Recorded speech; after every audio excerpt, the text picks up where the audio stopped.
Bad news for drinking after an injury and injuries that occur while drinking. First, on that drink to medicate after a sports injury, such as a muscle pull. A researcher at New Zealand's largest university found that drinking alcohol after suffering a soft tissue injury significantly increased recovery time.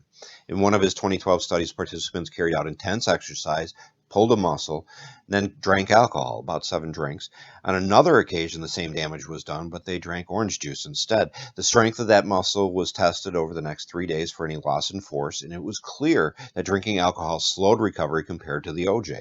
The study looked further at how alcohol influenced recovery using electrical stimulation to contract the damaged leg muscle. This bypasses the brain, makes the muscle contract without thinking about it.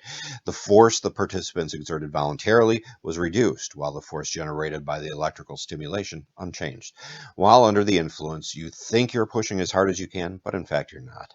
Injured athletes have been told to avoid alcohol for years, and now we have the actual proof about why it's important to do so.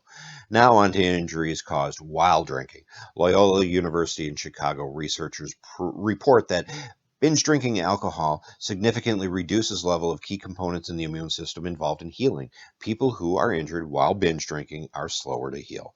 The 2014 study gives insights onto why alcohol has such a negative effect on healing, linking for the first time binge alcohol exposure and a reduction in the amount of white blood cells that chew up the bacteria and debris.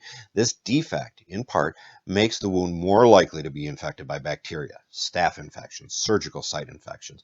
Patients with surgical site infections are hospitalized for twice as long, have a higher rate of readmission, and are twice as likely to die as patients who did not binge drink. I'm Scott Stevens. That's the Sobriety 60.